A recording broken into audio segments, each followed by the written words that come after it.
been performing extremely well in all the companies which they are working, and the good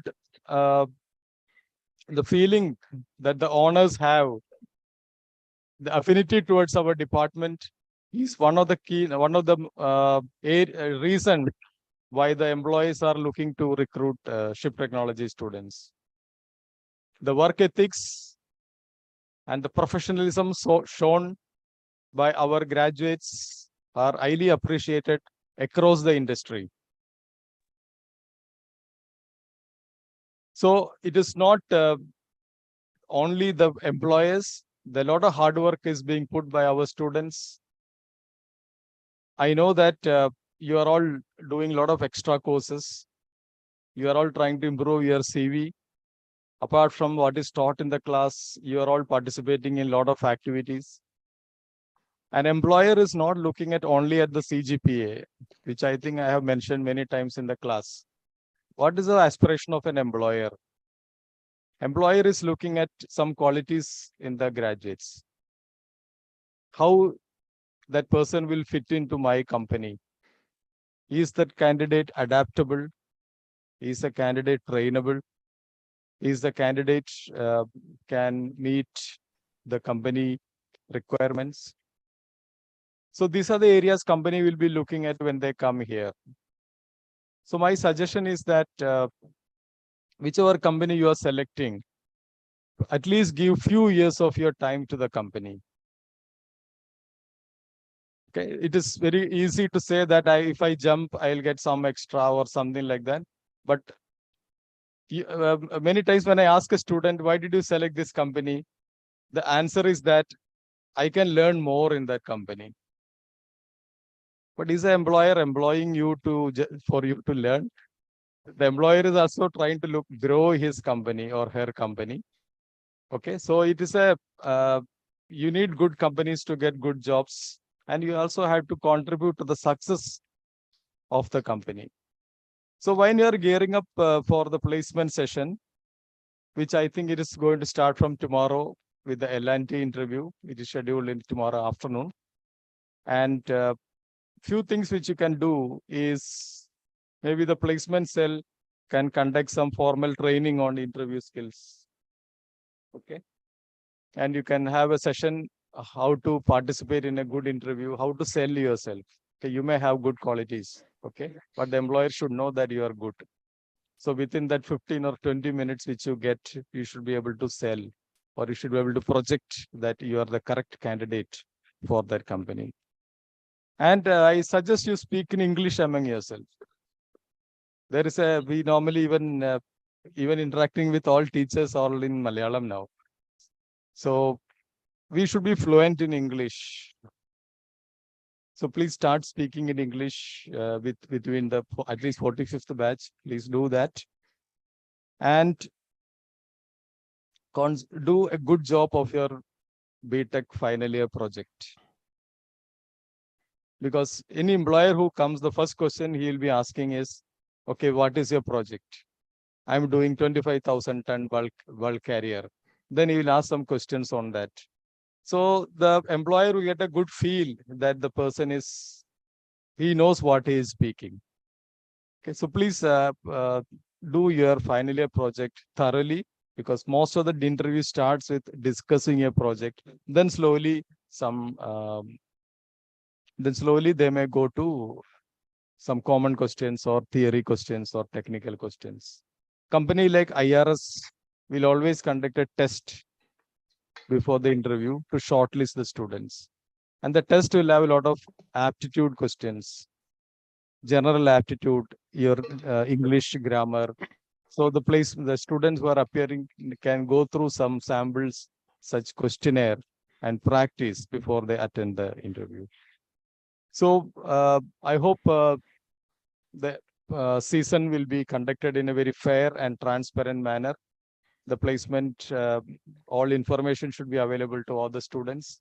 And I promise that from the department side, we will offer all support needed for this year's placement drive. And I wish all the best to all the students of 45th batch. and a lot of activities will be happening in the next 2-3 months in the department. We are organizing an international conference in November. So a lot of VIPs will be visiting the department. The BTech students should also attend those, interact with our seniors who are coming here, and make a close contact, and follow your LinkedIn profile. Okay, follow the good companies. These are some of the things which are already told by faculty coordinators. So I wish all success to the placement drive this year. And I'm greatly thankful to Mr. Vinod for joining us online from Singapore.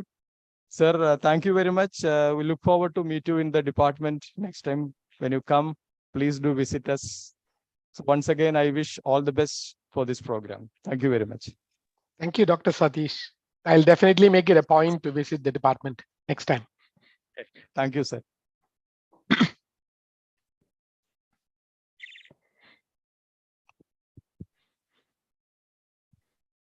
Thank you, sir.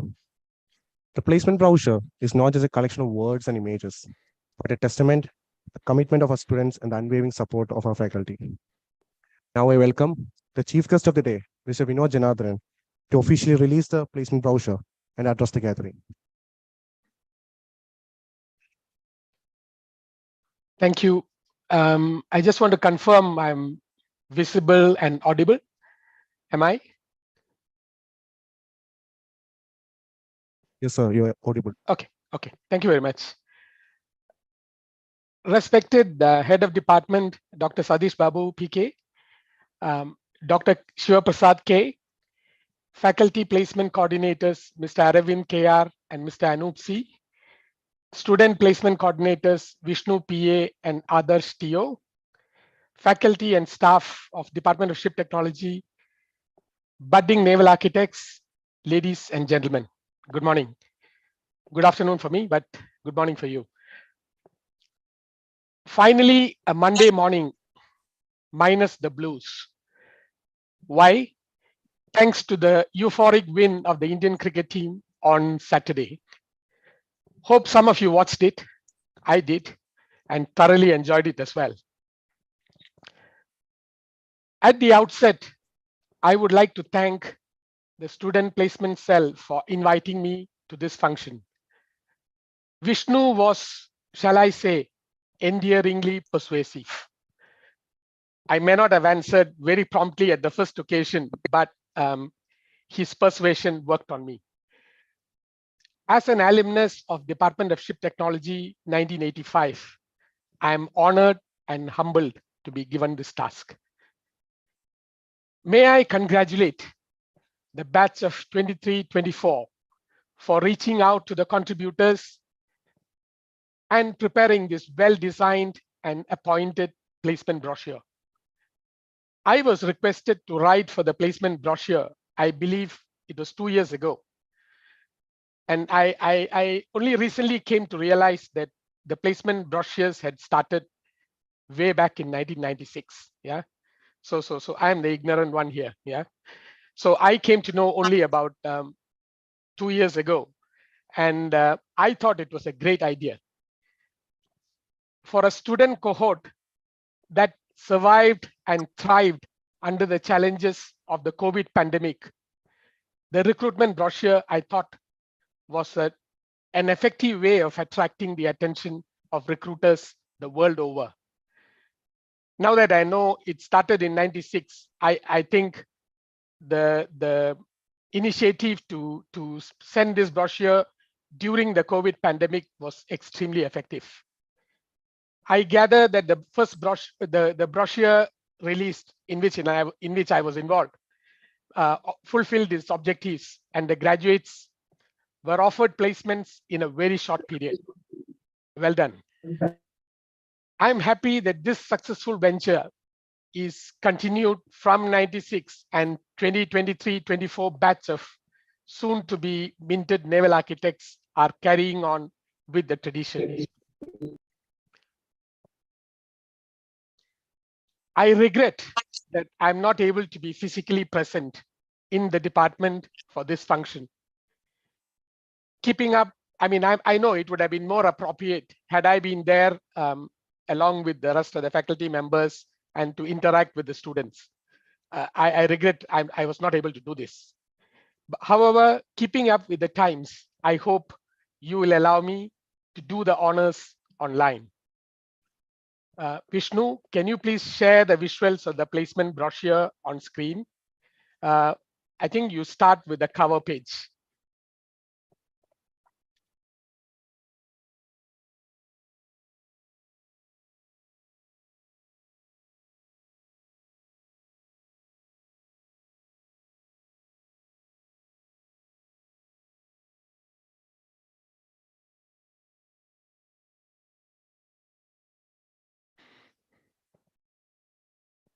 Sir, can you see the cover page? Yes, not too clear, but I can see it. Okay, sir. Yeah. Okay. Now that you have seen the cover page, I wish to inaugurate this function and formally release the placement brochure 2023-24 to the marine industry at large. I wish that recruiters representing the various stakeholders of the marine and offshore industry use it wisely and judiciously to employ these fresh graduates at the earliest opportunity. I'm happy to hear that your first interview starts tomorrow. I mean, that is really quick. And I think L&T is doing a great job trying to get the best, yeah, at the earliest.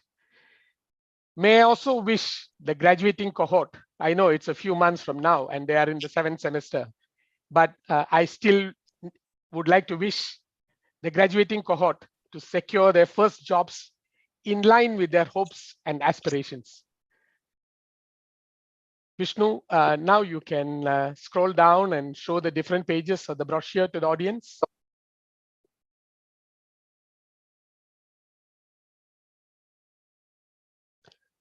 Yeah, this is basically the table of contents and then the Cochin University building.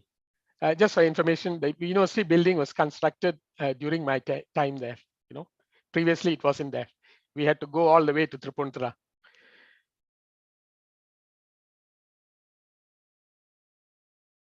This is a front picture of the department, and I can see it's much greener than when I last visited. Yeah, and some of my classmates were saying that we were the first ones to bring these saplings and to plant them in front of the department. Can't really recollect, but I presume it's true.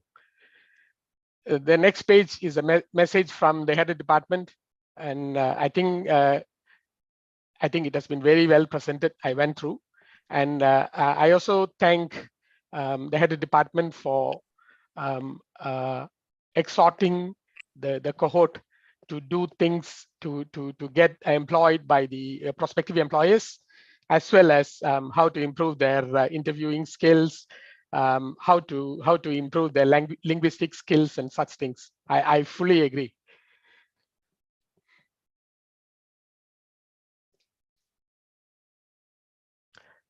This is a message from the faculty placement coordinator, and thank you, Aravind, for this nice little message. And I'm sure that you have really put in your effort to bring out such a nice brochure, and very well done. And the next is the course structure. I can see, or I could see that the subjects are more or less in line with what I did, but I also see some new entrants such as ship recycling, which I think is very topical and very relevant. The Hong Kong Convention has just been ratified, so ship recycling will be a big part of the industry going forward. And although we all pride ourselves that as naval architects we do building of ships, designing and building, but we need to be clear that a responsible dismantling and recycling of ships is also very much a part of the equation.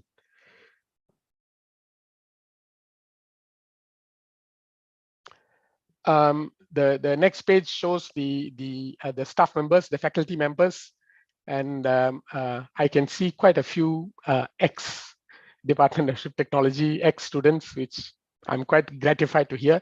No disrespect to the rest.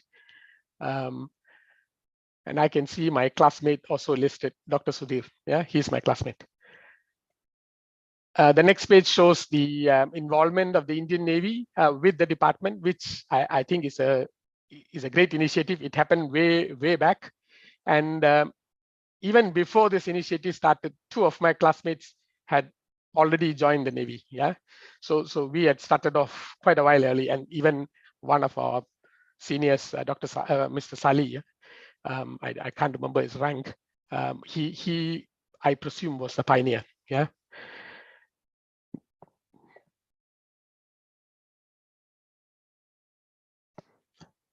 The Naval Construction Wing is again a continuation of the previous previous page, and I mean it's the first time I came to know that two staff members, 2 faculty members from the Indian Navy are also taking lessons in the department, and again gratified to know that they are ex-students, alumni. Department facilities I've gone through as well, quite impressive. We didn't have, when we all started off, and I was in the 6th batch, but even more so for the rest, we didn't even have a department building. So we started off at Thrissur Engineering College, and we shifted in the 1st year, in the 2nd year. Yeah, so this is a great improvement, and I also was informed about the new lab, which was inaugurated recently. So very glad to hear all this.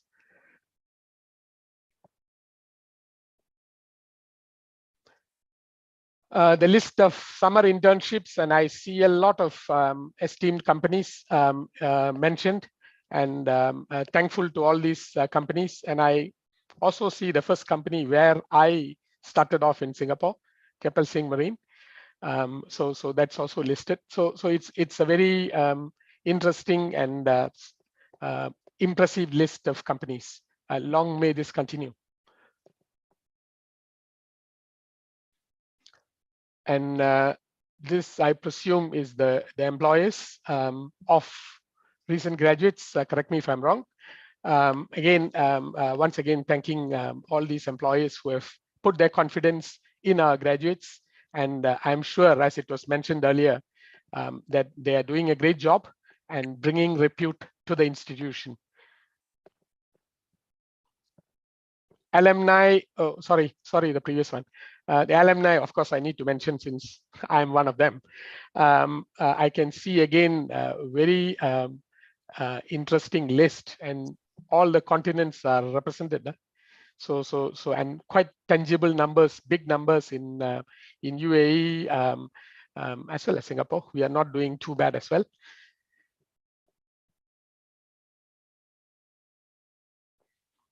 Industrial recognition.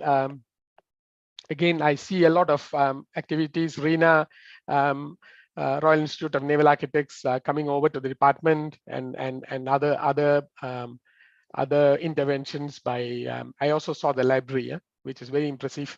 I mean, especially the books contributed by Oshima Shipbuilding. I think it's a very nice advertisement as well for Oshima Shipbuilding.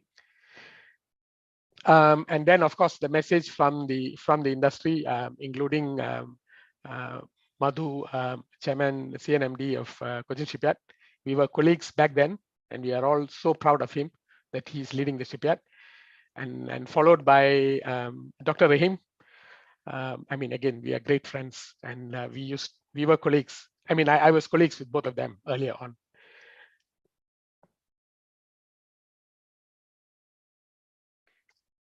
Yeah, I mean, this is again a very good list.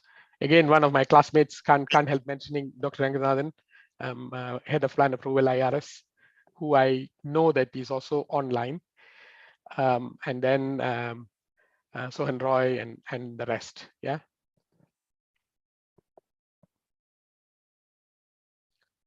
Student profiles. I won't go into it. This is, I mean, I'm sure you all look very smart and bright. And on the small thumbnails that has been provided, and I'm sure you'll do a great job at the interviews and then finding the placements that you desire. Yeah.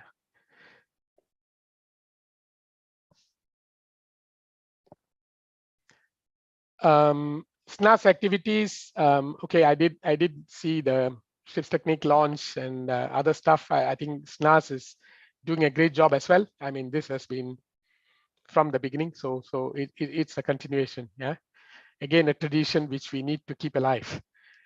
And student activities, again, I went through, all very impressive. And I also have been informed in our WhatsApp group about the great things that you guys seem to be doing for the athletics and the games part, winning trophies all around. Well done.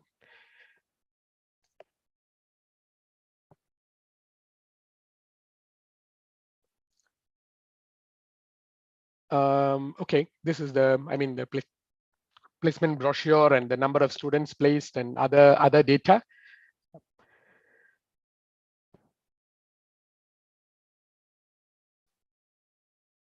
Yeah, okay, these are contact details. And once again, I think the whoever has put this up has done a great job. Congratulations.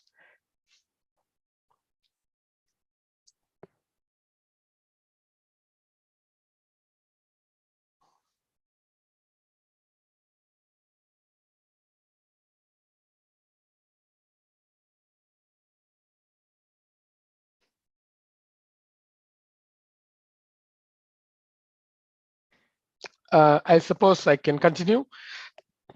I have been in the maritime industry for close to 40 years. Yeah, 38 and counting. Yeah, I hope my gray hairs bear testimony to this longevity. Yeah, I've been around for quite a while. I would consider that the following features of the BTech course at Department of Ship Technology, CUSAT, make it attractive to the employers. Firstly, the course is curated as an amalgam of creative naval architecture and practical shipbuilding to cover the wide range of knowledge and expertise required.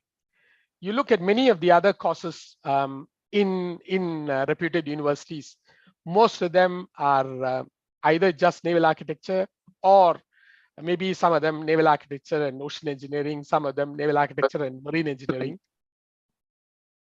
Sorry. Yeah, so I think that the naval architecture and shipbuilding course gives a pretty unique brand. Yeah, means you don't just look at design and desktop things per se, but also at practical shipbuilding. Yeah, I think this is great. Secondly, the course takes 4 years to complete. We all started off as 5, huh? So you get a discount. So it takes 4 years, and then it is longer than many of the other courses. I mean, many of the other courses take about 3 years. Yeah. So it's not just the longevity. Yeah? This longer duration, I think, gives us the flexibility to cover an eclectic array of subjects, as you have seen in the brochure, and the opportunity for multiple internships. These internships offered during the course ensure that the graduates can align the academic modules which they have been taught to the actual work that gets done on the ground in design houses, in shipyards, and in class societies. One personal aside I would like to mention is that, I mean, I graduated in '85, and we had this internship going direct from year 1. Yeah, so internships have now become a sort of accepted norm, but Department of Ship Technology started this way long ago. Yeah, so we are something like pioneers in this, and we need to be proud of it.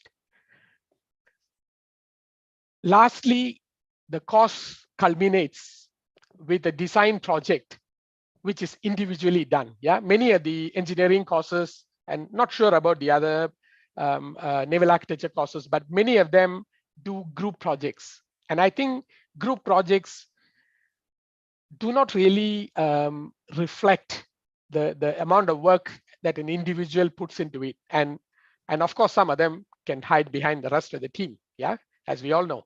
So individual project is a big deal, yeah. And then basically you navigate the design spiral, which we all have studied. And then we really do a real ship design, yeah. If I look back at the project which I have done, there may be things that may have been a bit immature. I wasn't knowledgeable enough at the start and all that, but I'm still proud that I could do this, yeah, during my undergraduate studies, yeah. So I think this design project is a big thing. And these features that I mentioned until now, I think differentiate the graduates of the Department of Ship Technology from the rest and make them eminently employable, yeah. When they do get eventually employed by one of the different stakeholders in the maritime and offshore industry, what do they encounter? I was asking myself this question, you see, how is it different, yeah, from what it was when I started off?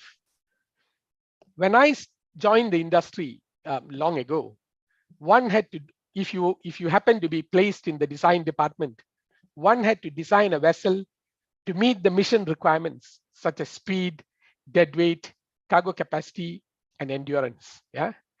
If you were on the manufacturing side in the production department or wherever, one had to comply with the technical specs of the ship to be built, follow the design and construction drawings and class requirements. That's it, yeah.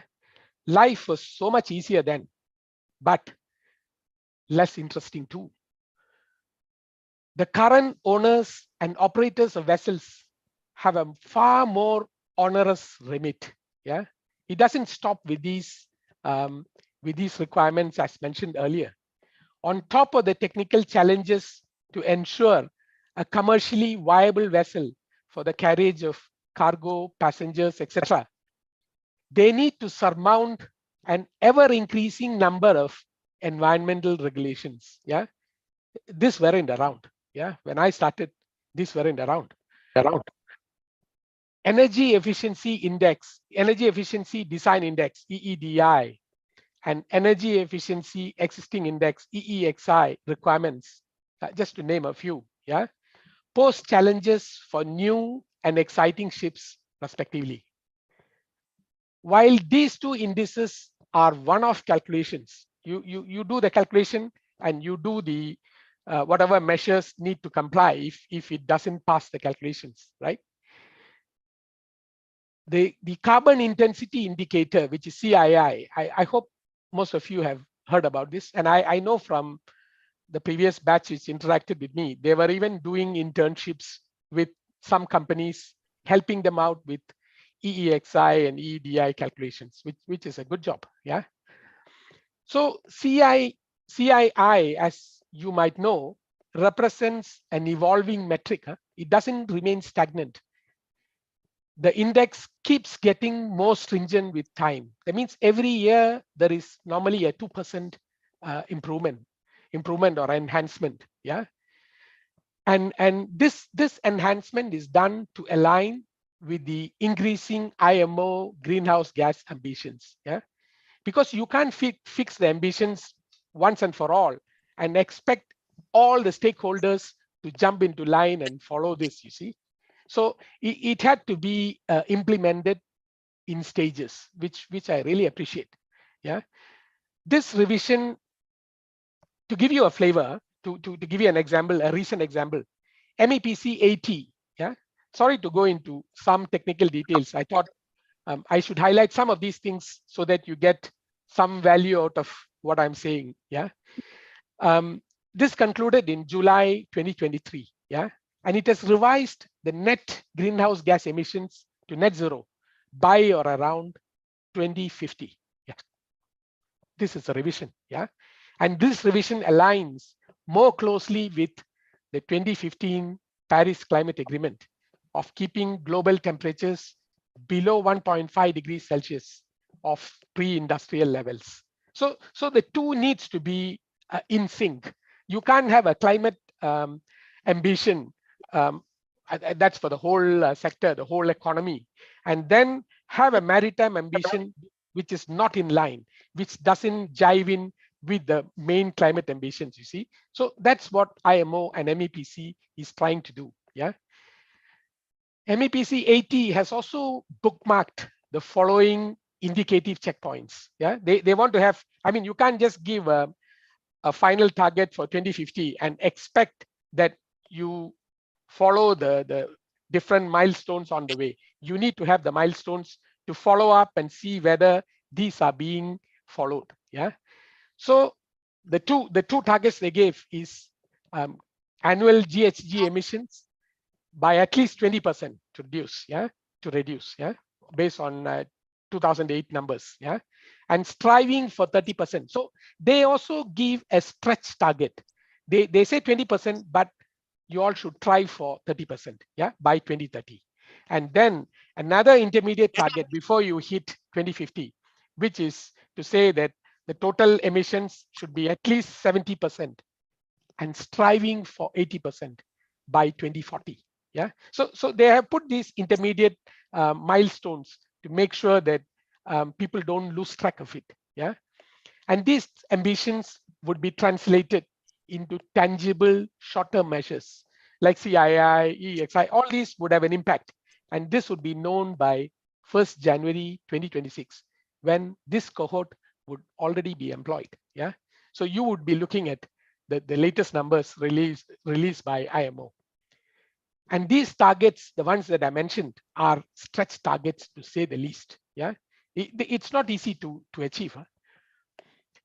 For ship owners and operators, the push for environmental compliance does not end here.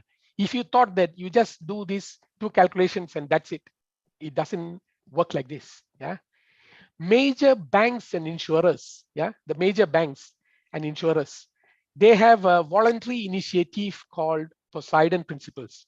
You might think, how are banks involved in maritime transport? Yeah, they are involved because they finance the projects. Yeah, they give you the loans and the money to build new ships or maybe do major conversions. Yeah, so according to this Poseidon Principles, which is voluntary, not every bank needs to sign to this. The voluntary, the people who joined in voluntarily, signatories, they will measure the carbon intensity and assess climate alignment of their shipping portfolios. Yeah, and this report, this is public domain. This will be published every year. So all these, if I'm not mistaken, they started off with 24 or 28 signatories. Yeah, so they will report every year what is their achievement on their portfolio, on the portfolio to which they have financed. Yeah, so what is the performance of this portfolio in relation to greenhouse gas emissions? So what this basically means is that ship owners needing finance, and it's not just finance, also insurance. Yeah, so ship owners soliciting finance or insurance for their business will need to ensure that the tonnage, both existing as well as new building, meets decarbonization trajectories. They have defined these trajectories based on the IMO targets for 2050. They have defined trajectories. Yeah, so this needs to be in alignment. And if you're not in alignment, you may not get the next loan. Yeah, so this is very serious. The other similar one, which is called Sea Cargo Charter. Yeah, some of these you can Google later on. Yeah, and then find out what it's all about. But I'll give you a brief gist.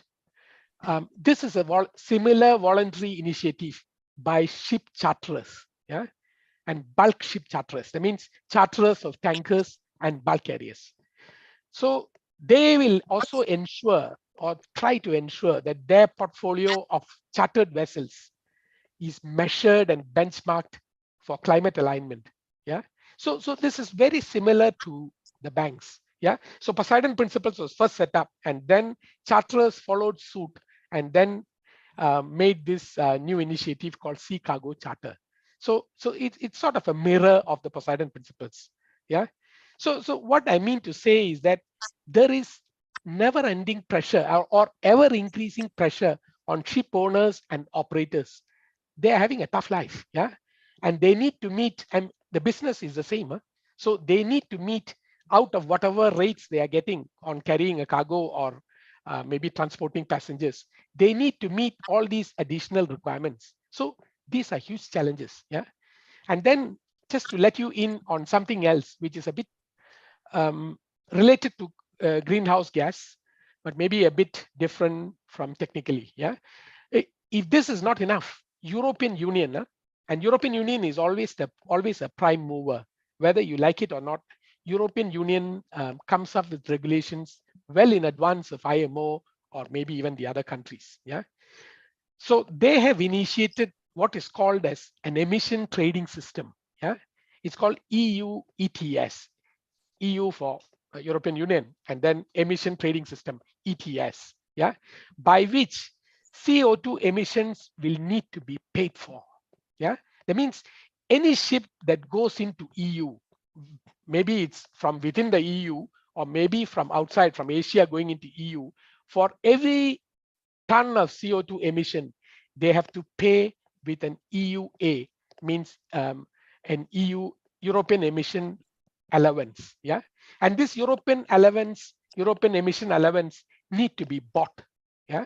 And the price of the allowance doesn't remain stationary, yeah, because the targets are reducing, you see, CO2. So every year there will be an auction, something like an auction. So the fluctuation, the price of the EU allowance varies, yeah. So just to give you a ballpark, the maximum which EU allowance which was traded, the maximum number was 100 euros per metric ton. This is a huge amount. This is per metric ton of CO2 emitted, yeah. And this was in February 2023. So this keeps changing, yeah. This has already been, I mean, EU ETS is not a new thing. This was already prevalent in sectors such as power generation, iron and steel, cement, and aviation, yeah. So maritime transportation is the last entrant. They just introduced it to marine transportation starting this year. So similar to ETS, there are also similar trading systems, either under development or already operating in countries such as Canada, China, Japan, New Zealand, South Korea, Switzerland, and the US. So these are things which are coming. You can't run away from it, you see. And there is, you understand this, right? There's a huge pressure from all sides on ship owners how to keep their ships not just economical but environmentally friendly, yeah. This is a recurring theme, yeah. As you can imagine, with all these challenges, it's a very hard time for the ship owner, yeah, or operator. On the contrary, the above regulations also present exciting challenges and opportunities for a young naval architect like you, yeah. The regulations and expectations from financial institutions, regulators, and also from the society at large. The society also expects, you see. This means that marine assets, be it ships or offshore units, yeah, certain things may not apply to offshore units, but offshore unit owners are also getting on the bandwagon, yeah. So these would need to be designed and built to be environmentally friendly.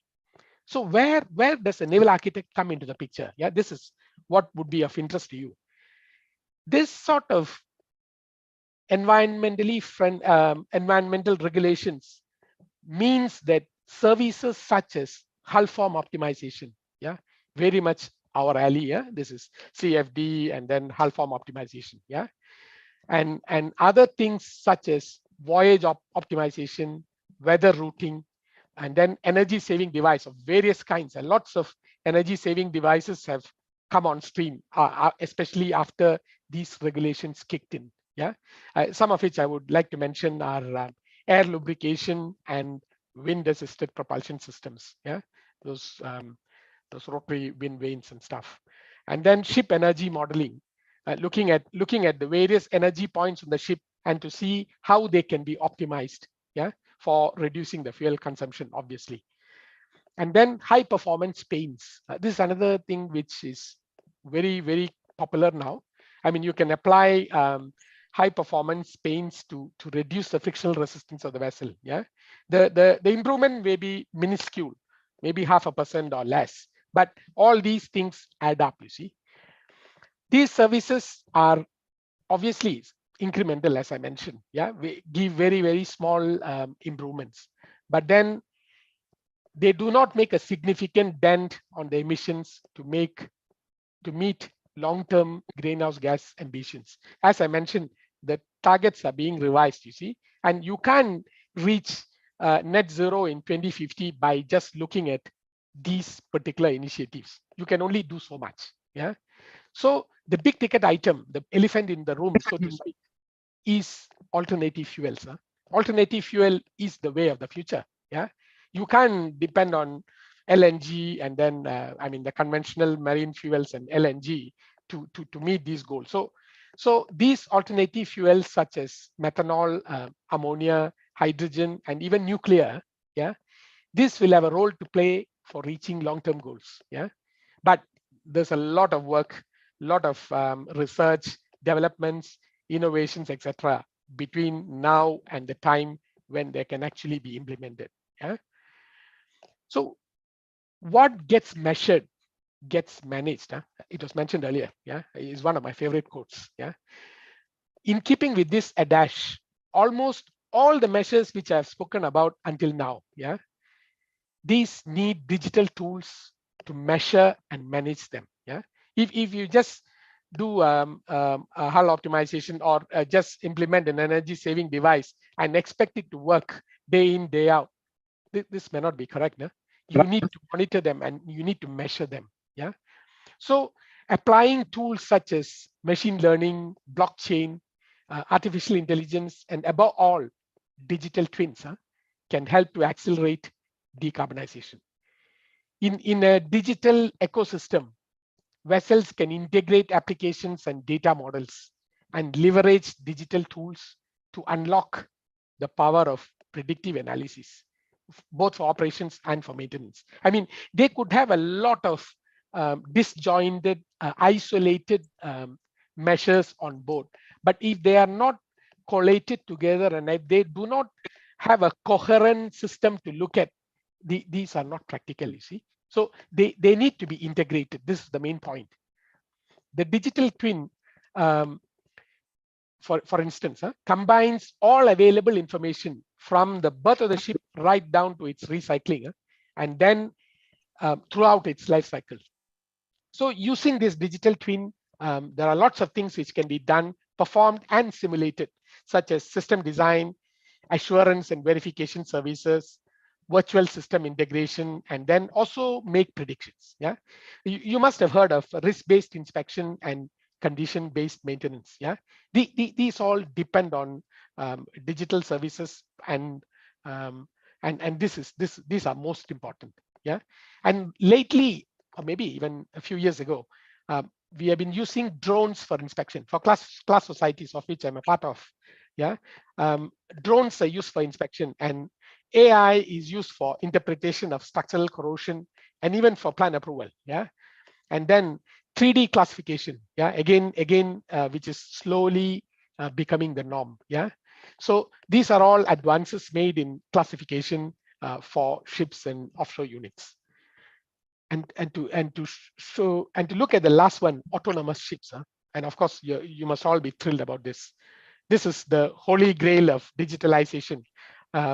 It remains a work in progress with the world's first vessel, which is Yara Birkeland. Yeah, this I understand is currently working with a nominal crew, and then slowly but surely transitioning into a fully autonomous vessel by 2024. Yeah, this is again a big deal. But what you also need to bear in mind is that Yara Birkeland is part of short sea shipping. That means it's a very short trade route, and the ports are fixed. Yeah, so when you go for a deep sea vessel and you want to make it autonomous, the challenges are much more. Yeah, but Yara Birkeland is indeed an important start. So while it may be oversimplification, it may be an oversimplification to state that all these challenges, all these initiatives in decarbonization and digitalization are carried out by naval architects. I mean, obviously, we need to be a bit more modest than that, right? But it is obviously true that engineers from no other discipline has a bigger impact or involvement. Yeah, naval architects will remain the fountainhead of this transformation. Yeah, so as young naval architects venturing into this brave new world of marine transportation, you will have an enviable road to play. Yeah, unlike us who traversed the road earlier, you will be instrumental in transforming marine transportation into a safer, more sustainable, and environmentally friendly business, and making this earth a better place to live. So may this placement brochure play an important role in introducing prospective employers to this crop of knowledgeable, inquisitive, and diligent naval architects who will be the harbingers of change. Thank you very much and wish you all the best.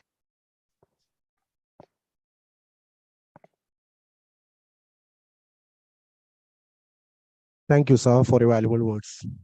Dear sir, we are also happy to announce that Dr. Sivaprasad sir would be adding this newly released placement brochure to his collection of placement brochure, which sir started collecting for more than 2 decades, started from the year 1996. Also, Dr. Sivaprasad sir is the first person in the department to take initiative for the first placement brochure released.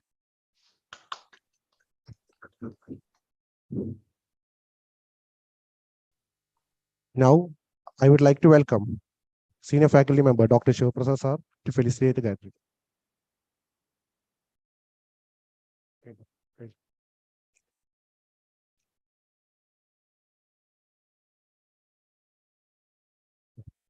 Sir will be adding the newly released placement brochure to his collection, along with Dr. Satish Babu sir.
Good morning to all. Respected head of the department, Dr. P.K. Satish Babu, the president of this placement brochure releasing function. Our chief guest, Mr. Vinod Janardhanan. I'm listening his voice maybe after around 38 years. Yeah, on the dot. Yeah, when I joined here, the same voice was welcoming us as the president of SNAS, secretary of SNAS. He was the secretary of SNAS then. When I joined, he welcomed us to this department. and he made our journey very pleasant. So happy welcome, sir. Thank you very much, Dr. Sivaprasad. Thank you. This year's coordinator of placement activities, Sri Aravind, Sri Vishnu PA, the placement coordinator from student side, and Mr. Adarsh TO, the student placement coordinator, other coordinators from the fifth semester, my dear colleagues, going to be harvested naval architect. We have written here, Nurumeni Vilanya Kadirugal. You're going to be harvested. A special guest of this function. A very good morning. In our state, Kerala, in local temples, during the festival season, they come to various nearby houses with a program notice. It is in Malayalam, it is called as Ulsava Paribadi notice. So the main aim is to collect funds for conducting the temple festival, local festival. So this notice, the purpose of the notice is to raise funds for the festival. And they always think a very grand festival, and they have to collect money for that. So the natural question from the householder, mainly the female parties inside the house, the main question will be, what are the important items? What are the attractive items in the festival notice? Then the organizer, the temple festival organizer will say, Madam, this time we have famous film stars. One of the film stars, they will say that Shobhana's Manichitratal fame, Shobhana's dance item is there. Then those people will have a change of their mind and they will pay more because a film star is coming and performing in the stage. So what I expect is from this placement brochure, to me, is a Ulsava Paribadi notice. It's a temple festival notice. And the items inside should be Shobhana dancing for those who are coming and rooting from your batch. So there are 3 Shobhanas inside. One is missing. I asked why she is missing. She had some health issues. So what the recruiters expect is Shobhana's dance. So the main aim of placement brochure is to exhibit the talent in front of the recruiters. Do you have that capacity? I strongly believe that all the, how many, I don't know, 28 members has the capacity of film star Shobhana. Then, as HOD was mentioning, there can be more than 100% placement. That is ensured. You have to ensure you have some more time left in this semester or next semester. So you should perform well and grab the golden opportunities that may come in front of you. Are you ready for that? You should be ready. In you should have many weapons in your hand, and you have many tools in your hand to attract the recruiters. That is the main purpose of placement brochure. I will narrate some few historical incidents. When I joined here in 1994, I met an alumni who was an entrepreneur in Mumbai. He came here to meet somebody else. Then what he mentioned to me was, Sivaprasad, when I went to a shipyard, I saw your placement brochure. That was a stenciled, probably you may not be knowing that, maybe may not be, you might not have seen a stenciled paper. That was a stenciled paper, and your brochure was lying in the dustbin of one of the directors of the shipyard. So he asked me, please come up with something attractive so that the potential recruiters will be able to know your capacity, the capacity of your students. Then I decided that the form should change. It should be made more attractive so that they would come and conduct interviews and take you, the talent inside you. So I started that brochure, which you can see, a very small brochure. It's a black and white brochure, it was not released. There was no function like this that was prepared in 1996. And you can also, and I paid from my pocket because there was no provision for a placement brochure in this department. It was probably a meager amount.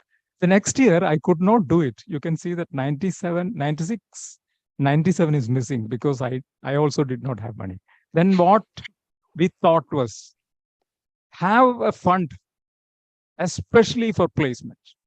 So we introduced special funds operated by head of the department, not by the university. You know, the problems associated with university handling a fund and HOD handling a fund. So we started a fund which was operated by head of the department. It's easily flexible fund source.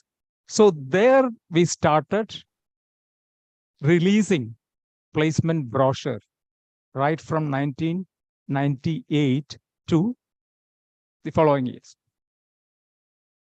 So this is a festival. Placement activity in this department is a festival.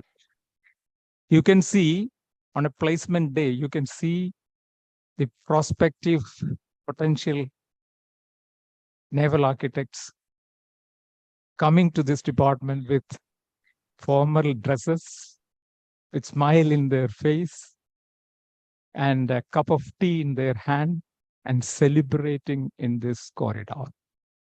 The celebration of recruitment. And I have also experienced very bad things in this because I have been there for last 20 years. Before 2 years back, I have seen some circumstances where I had to go to Siberia hostel and pick the potential interviewers to this department because they were sleeping. So these all happened in our the journey towards excellence. So we should not forget those things. We have to be prepared for the best interview. You have to compete within yourself to get the best job. That should be always in your mind, that I should grab the best job.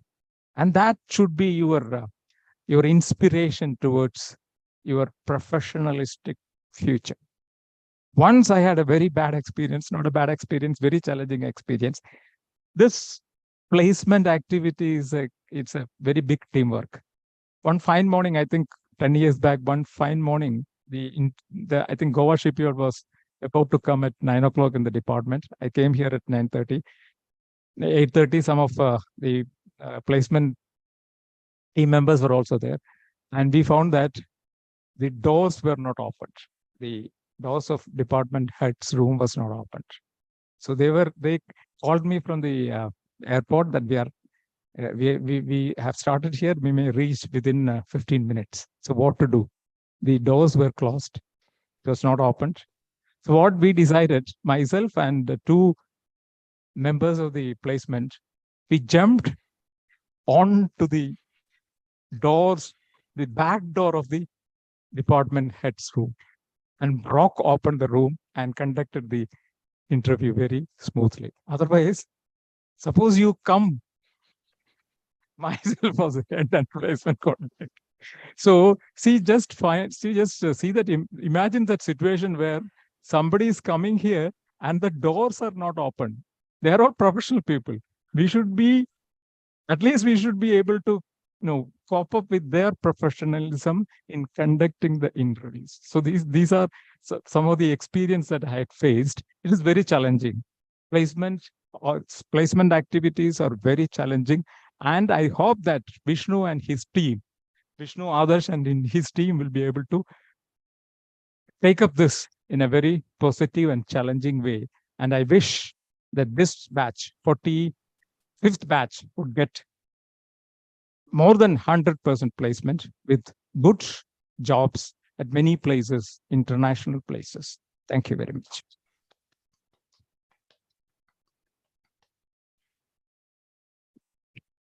Thank you, sir, for your thoughts. Now I welcome Faculty Placement Coordinator, Mr. Arun sir, to facilitate the gathering.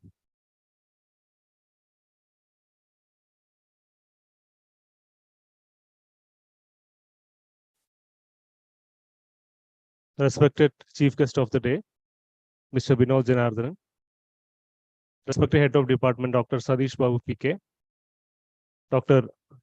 Sivaprasad, respected faculty members in the dais, and my dear students. Actually, you are entering into a very exciting phase of your career. You are going to get graduated as men, because in the department as well as in the university, you are students and boys. Now you are going to get yourself graduated as men and women especially. So till this moment, when you spend your time in the department, you got all allowances to make mistakes, do things in a flexible manner. But once you graduate and get inducted to the industry, you are expected to take responsibilities on your shoulders, carry it all the way, and successfully reach your destination or your final point. This is a great industry, exciting industry, and you are going to get inducted to a very, very exciting time. You have got our chief guest was explaining the scenarios happening in the maritime industry for the last couple of years. So you are going to enter yourself into the era of decarbonization and digitalization. You may have to learn new things, unlearn the things you have learned here, and you may have to relearn it again. So this philosophy is very important. Learn, unlearn, and relearn. So you will be rightly putting your professional expertise into the next phase, which is 2030. We were having 3 important phases. I mean, in the shipping industry, starting from 2015 to 20. Then we have got another phase which is coming on 2030, where which we have to reduce the emissions significantly and to eventually reach the forecasted requirement of reaching the emissions well within the limits by 2050. So we were able to do the job by plugging in some scrubber systems on the year 2020, but now you have got your responsibilities to restructure the entire philosophy in which the ships are getting designed and built and operated. So we have got exciting times ahead. So please love your job, love the things what you do, enjoy the process, results will come. So that's all I have to tell you in this juncture. All the very, very best for your efforts, as well as we hope you will be landing up in great jobs, which will make our industry as well as our department proud. Thank you once again for this wonderful meeting, as well as for the organizers. Thank you once again from the bottom of my heart. Thank you.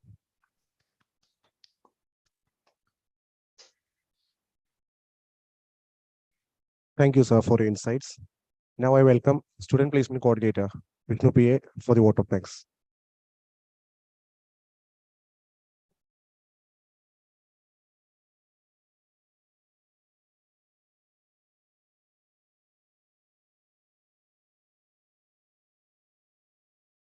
distinguished guests on the dais, dear alumni, faculties, staffs, and my dear friends.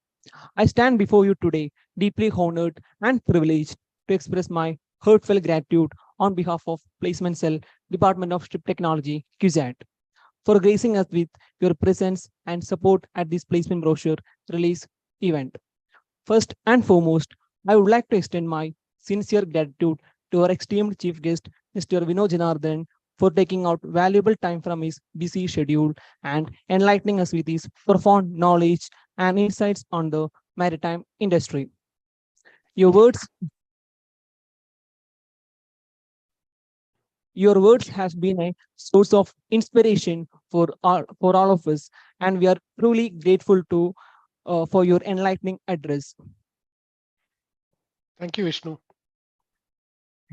I would also like to express our sincere gratitude to our beloved HOD, Dr. Sadish Babu PK, for his constant support and guidance given to us. And I would like to express our sincere thanks to our senior faculty member, Dr. Sivaprasad K, for his valuable insights and constant support given to us. And I would like to express our sincere gratitude to our faculty placement coordinators, Mr. Anup C. and Mr. Arvind KR and Mr. Mohammad Ashiku, our past faculty placement coordinator, for their immense support and guidance given to us. And I would like to express my heartfelt thanks to Mr. Adarsh Tio, my fellow batchmate and student placement coordinator, for his enlightening welcome speech and support. And I would like to express our sincere gratitude to our beloved dostas for their constant support and consideration given to us. And I would like to express my sincere gratitude to Mr. Arvind A. and Mr. Nishant Shantakumar Pai, the placement coordinators from 43rd batch, and Mr. Kevin Cherian and Mr. Masin Rahman Seki from 44th batch, placement coordinators of 44th batch, for their constant guidance and advices given to us for molding us to become the better. And I would like to express my gratitude and thanks to our fellow batchmates for their constant assistance and encouragement given to us. Last but not the least, I would like to express my heartfelt gratitude to each and everyone present here for their enthusiastic participation in making this event a grand success. To each and everyone, thank you once again.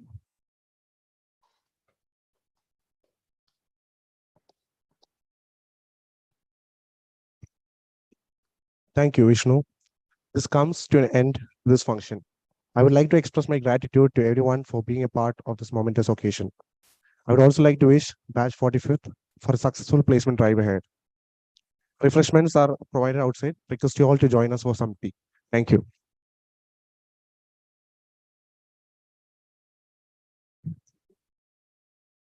Okay, thank you very much, Vinod sir. We hope to meet very soon. Dr. Sadish, I wanted to ask, Yeah. in my time at the university, at the department, we used to have this puff and cake and coffee for refreshment. Is it the same thing now, or have we improved? It's a very tough question.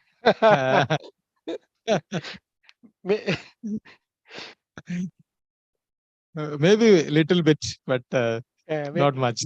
we used to have this Shreyas bakery, in South Kalavesheri, and we used to order from there. I still remember. Now it is quality bakes. Quality bakes.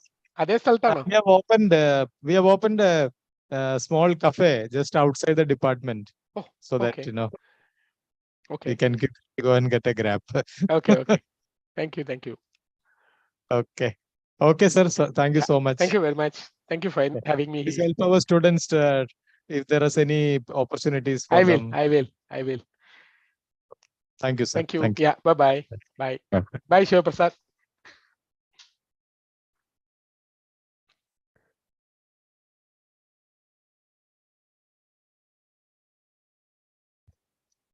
Thank you, sir, for your time. You Thank can you, kindly thank you. leave the meeting. Yeah, thank you very much.